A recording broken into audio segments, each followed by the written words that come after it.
I don't think. Yeah. Just turn on the light, right? Oh yeah, maybe turn on the lights. Can you hear me? I can hear you. Can you hear Oh, there we go. I can hear you now too. Okay. Good. How you doing? Good. How are you? Good, good. Good to see you. Good to you. All right. I can see everybody a little bit better. Okay. Yeah, we're getting the lights situated. Nice. All right. So I told them that the bill has been delivered to the governor. Mhm. So I don't know if you want to open it up straight to questions or if you want to say anything at all about like what might come next with we can talk. I'll talk a little bit and we can do questions. Okay. Great. So congratulations, you guys. Actually, it takes a little bit of skill to pick a bill that lived and passed. So when we started at the beginning of the legislative session, we tried to look for a bill that would actually make it all the way through. There's a fairly small percentage of bills that actually pass. Even bills where they're not controversial and bipartisan, a lot of times they can get hung up on, little things like maybe it's just missing a deadline or controversies between legislators. But this one made it all the way through, which is really great. It was delivered to the governor yesterday, and because it was delivered within 5 days of the end of the regular legislative session, which is scheduled to end Sunday, the governor has 20 days to sign the bill. And typically the governor will actually physically hold a signing ceremony and will sign. Sorry to interrupt. The audio did something weird there for a second. Right when you were talking about how the governor has 20 days, could you just repeat that part? Yeah. So the governor has 20 days to sign this particular bill. If it would have been delivered to the governor on Monday, for example, then he would have to sign it by this weekend. But once we get towards the end of session, there's so many bills that are being put on his desk that they give him more time. So he has 20 days to sign it. And usually he'll actually have a signing ceremony, but the law actually provides that if for some reason he doesn't sign a bill, it automatically becomes law. And the alternative to that is he could also veto the bill. But that's not going to happen here because it's been a bill that's been supported all the way through. Usually that only happens if the governor's office has weighed in at some point during the process to indicate that they have an issue with the bill, or a state agency perhaps found something random and very something controversial, and they ask for a veto or another stakeholder. But that's not going to happen here. So then the next chore is just figuring out when it's going to be signed. And right now, I've been checking the governor's webpage hourly because I have a bill that actually was delivered to the governor on Monday, and 2 bills, and I'm anticipating that they should be signed by tomorrow. But so far, there's only a list with bills to be signed today, and they were signed this morning at 10:30. And so it's kind of like that, where you just don't really know, and then all of a sudden they'll put up a list, and they'll put up a time, and then you go to the governor's office for a signing ceremony. It will get a little bit more organized, I think, as the session ends, and they're just doing signings. Usually they'll do them, I would say, several days a week. But I'll keep watching the website, and this is something you guys can do too. And if for some reason you're interested in coming down, you could come down to the governor's signing ceremony, give you the opportunity to meet the governor. It's very quick, but basically you wait in a really long line, and it's roped off, so everybody kind of waits in a line, and then they call you in by bill number, and then everybody goes in, and you get around the governor, get to kind of stand by him while he looks at the bill and reads a little portion of it, and then he'll sign it, and then you get to shake his hand and get a pen. So the governor's website it's www.governor.wa.gov, wa.gov. And if you just go to his homepage, could you pull that up? So David's going to pull it up.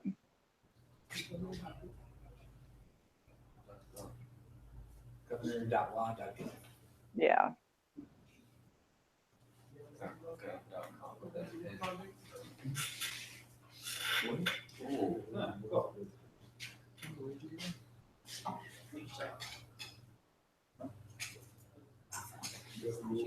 Yeah, it's a campaign site. Let's see, there it is. Yeah, so if you look on the website on the very front page under what's happening now, it says bill action. So it's not even under there, David. It's down like. Yeah, right there. Yeah, exactly. So like all there is on there now is today at 10:30, but at any point in time, I'm kind of expecting them to come up with a list for tomorrow of bills to be signed.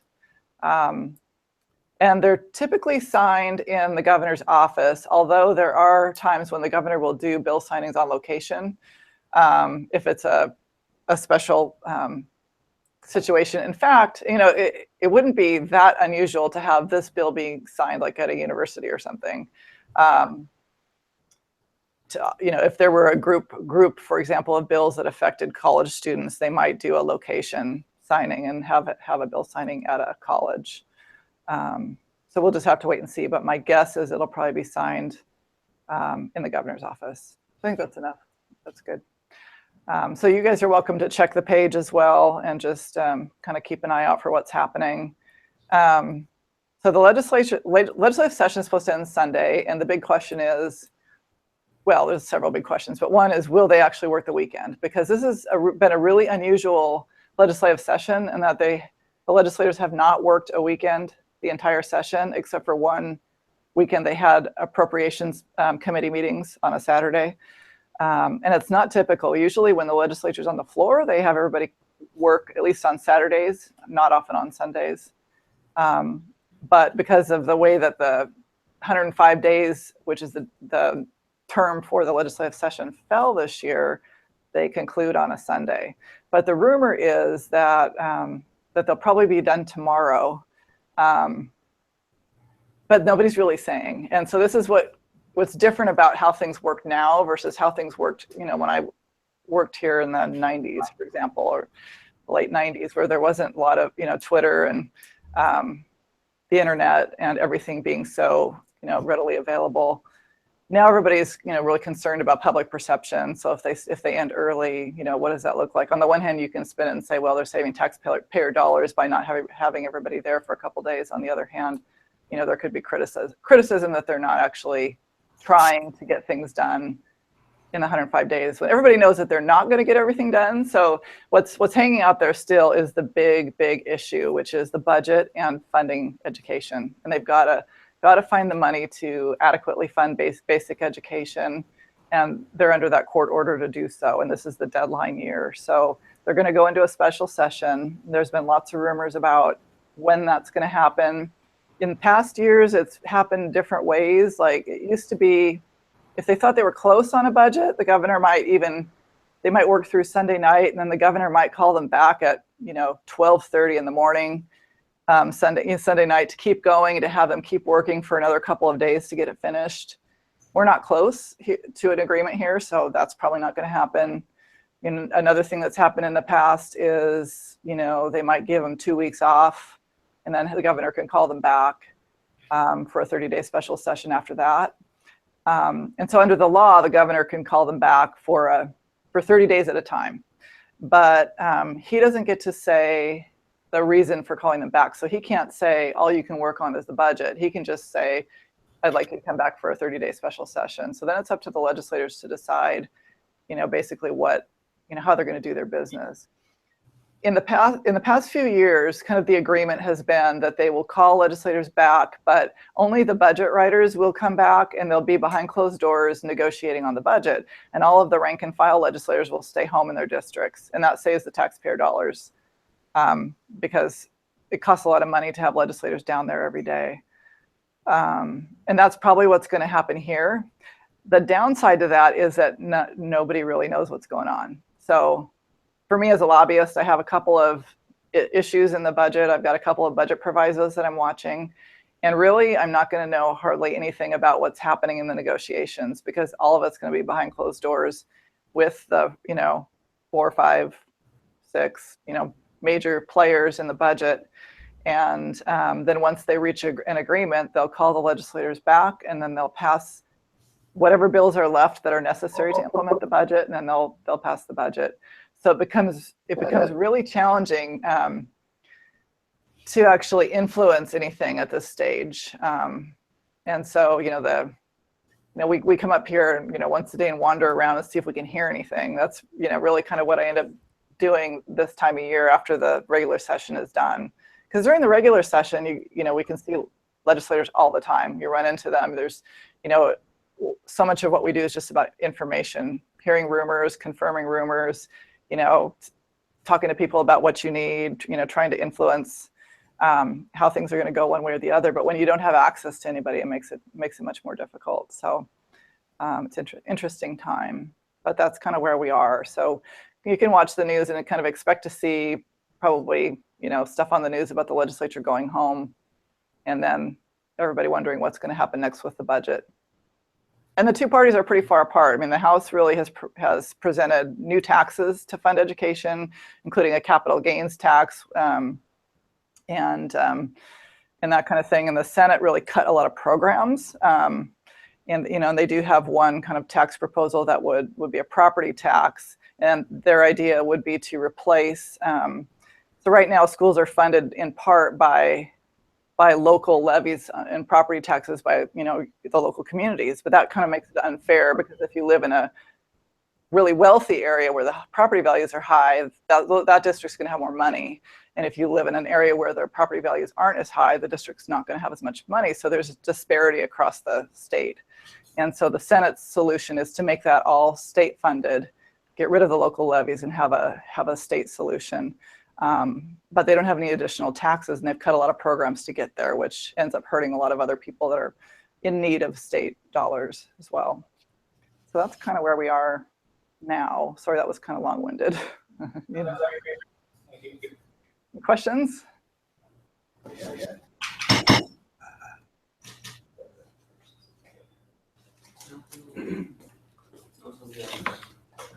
Hello. Hi. So New York recently made education free in college. Do you think this bill will be the next step in Washington State having free education in college? Well, that's a great idea. So did they actually pass a law in New York, or did they just introduce a bill? I think they're the first. Yeah, they passed it. They're the first. Wow, that's cool. It requires the students to stay in New York for at least a couple years after graduating. They also have to graduate in a certain amount of time. So there's some restrictions on it, but yeah. I could see Washington doing that. I think that they've been kind of prioritizing tackling basic education and, at the high school level, through high school first. Once they get this solved, I could see Washington being a state to try that, just because we're kind of a progressive state. But that's kind of exciting. It's cool. Thank you.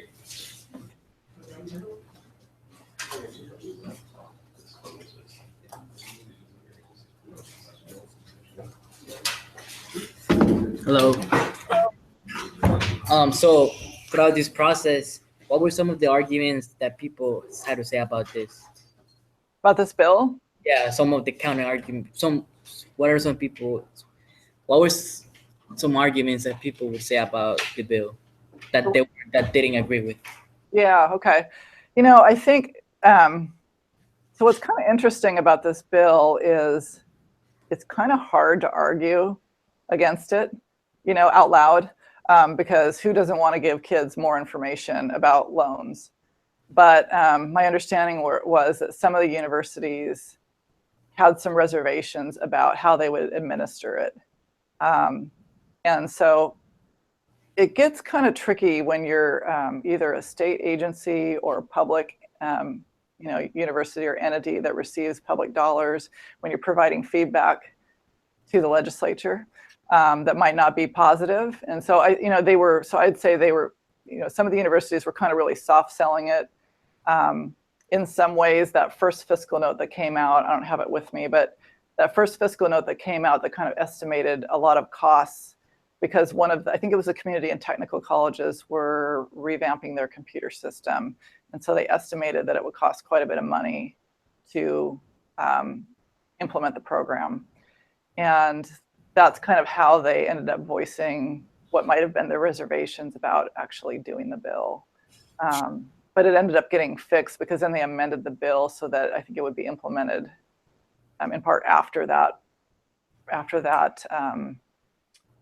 computer fix was done. So yeah, there wasn't a whole lot of opposition to it, not like you'd find in some other bills where there actually are people that testify on the record against the bill, because people are, I think, kind of sensitive about not really wanting to do that because it's such a kind of a really good idea. It's hard to argue against it. And there's kind of an unwritten rule that state agencies or public entities really aren't supposed to be outright opposing a lot of legislation, when they're getting their money from the legislature. And do you think the budget for this bill could increase in the next following years? I don't know that it will increase. I don't think it will.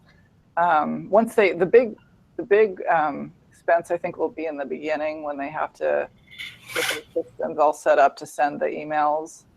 But really, then it's just a matter of, they'll probably have a form letter, and then they'll just have to send it out every time they put out a new financial package. They have to send out emails to students. So it should become fairly automated and fairly routine, is my guess. Does that make sense? Yeah, thank you.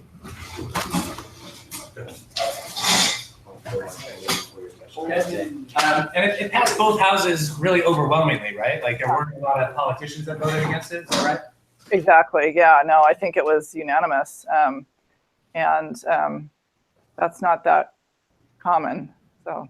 Hi. Hi. Are there any special techniques you use when persuading a legislator? Oh, good question. Mostly, I think the biggest thing really is it's really kind of not unlike any other part of life. It's mostly about building relationships with people. So most of my work really is done when the legislature is not in session, and I spend time going and meeting with them in their districts, getting to know them, and learning about them, so that when I do meet with them on an issue, I understand how they like to receive information, and every legislator is so different. So some really want details and facts and data and what's happened in other states, and and they'll soak up all that information. They're going to use it. Others don't want that at all. They really want the bottom line. Tell me who's against the bill. With every legislator, when you're going to ask them for their support, you got to tell them who's against it, because you don't want them to feel burned, if one of their friends is against the bill too. So some legislators just want to kind of know the raw politics of it. Who's for it, who's against it, is this going to get me into trouble later? Where others will be, give me all the facts. And so you kind of have to be flexible and be able to handle yourself either way. But the key is really getting to know the legislators, individually, which takes time. All right, thank you. Yeah. Yeah.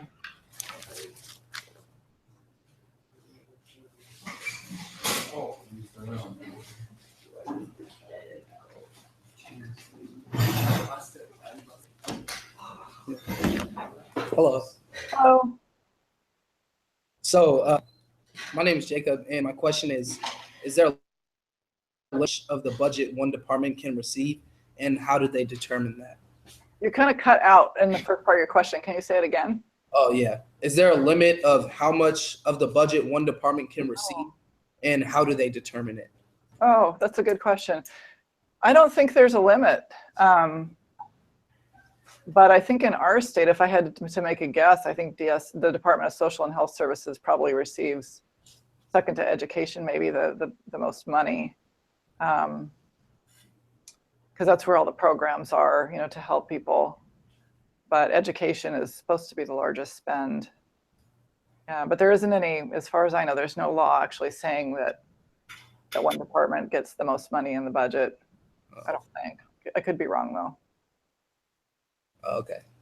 All right. And, oh, no, that's it. Thank you. Thank you.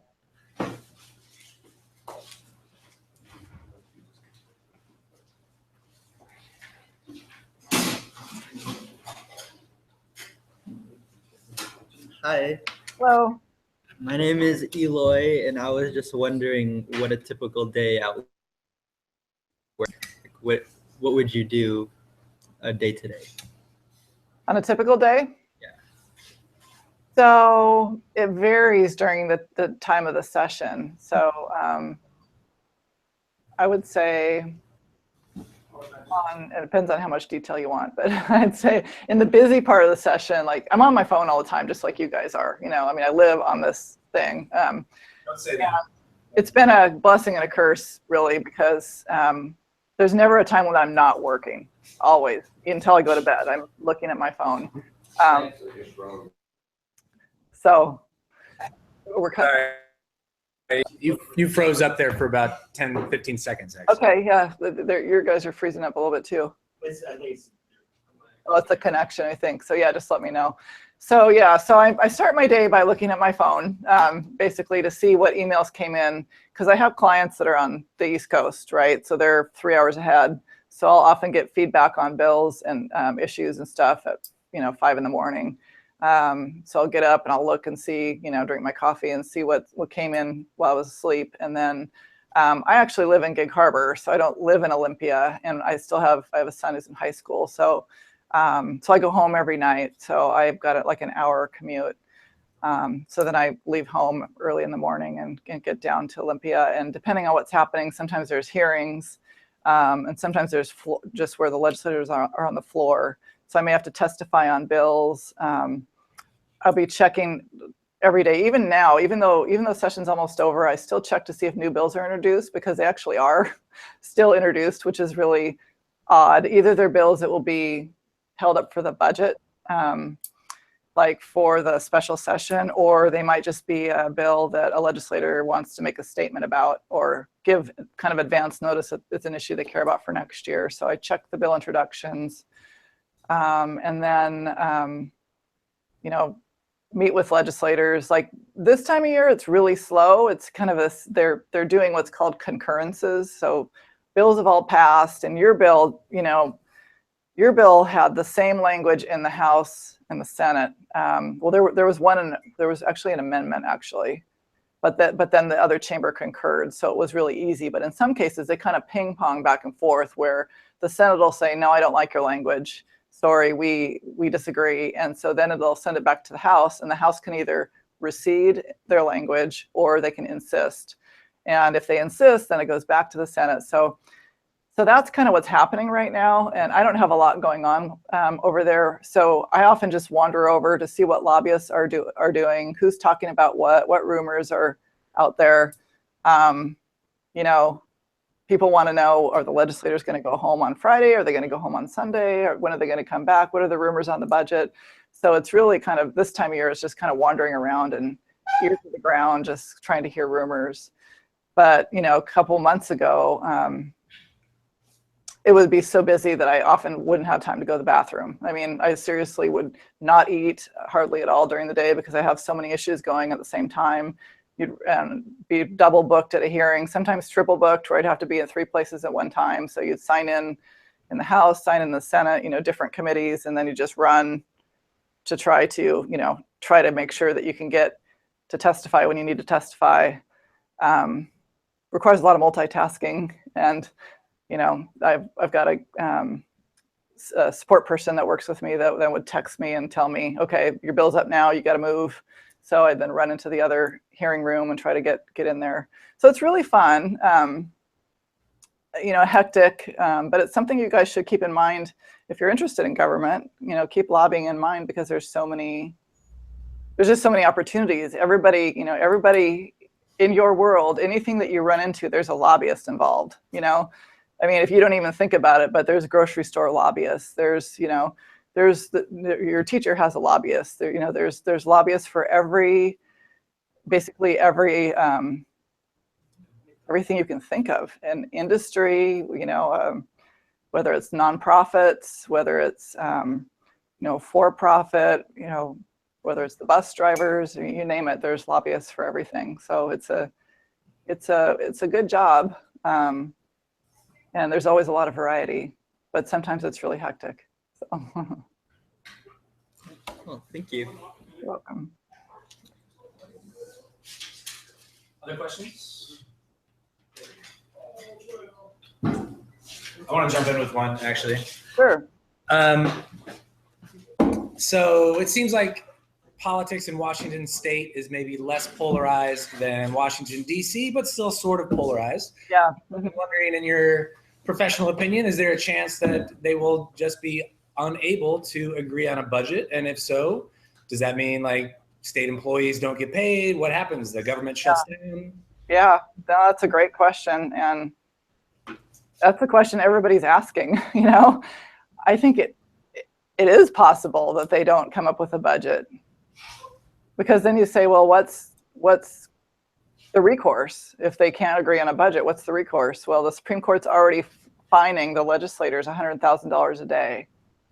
So that money just goes into a pot for education, presumably. And then you get to the question, which is probably an interesting question for your class, is can the Supreme Court actually do that? You've got 3 branches of government and they're supposed to be independent branches. So can one branch hold the other branch accountable like that? I think that all the legislators, both sides, feel great pressure to reach a budget, because if they don't, the ones that are in charge are at risk of losing their majority. And that's what works about our political system, really, is if you don't like what they're doing, if they're not doing their job, then you can vote them out. And so in the Senate, for example, we have a very real possibility that the majority could change. They only hold the majority by 1. There's a special election this session. Both candidates have already been announced. Neither one are current legislators. The Republican candidate was just announced last week. They're both women.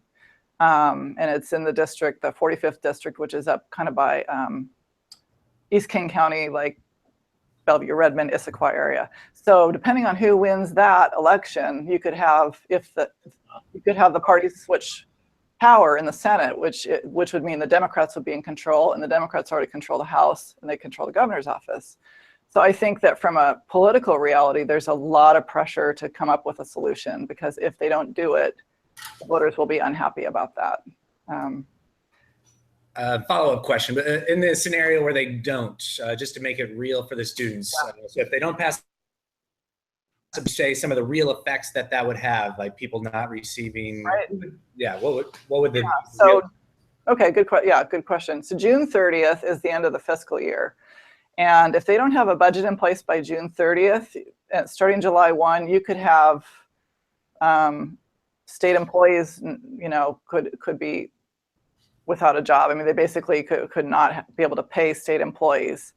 You have people that receive, assistance, who get their checks from the government because they're on government assisted programs, who may not be able to receive their checks. There's nobody there to process the checks.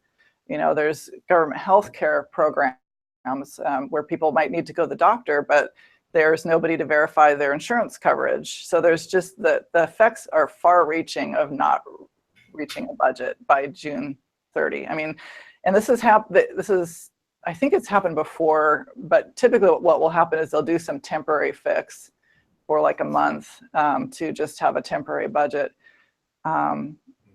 Because that really gets them in political hot water if those kinds of things start happening, because that affects everybody, right down to their daily activities and inability to function. If you think about all the things that are funded by government, from roads, maintenance to, toll bridges, to everything. So it's kind of a really big deal if they don't actually pass a budget. Thank you. Yeah. I think we're down to just a couple minutes. Do you have any final questions? Questions from anybody? Last chance. Thank you for everything. Yeah, you're welcome. And Thank you. You're welcome. I will let you know when the bill's up for signing. And if for some reason you guys end up feeling like you want to come down, you could. Thank you. Thank you so much. All right. Thanks. Appreciate it. Mhm. Bye-bye. Bye.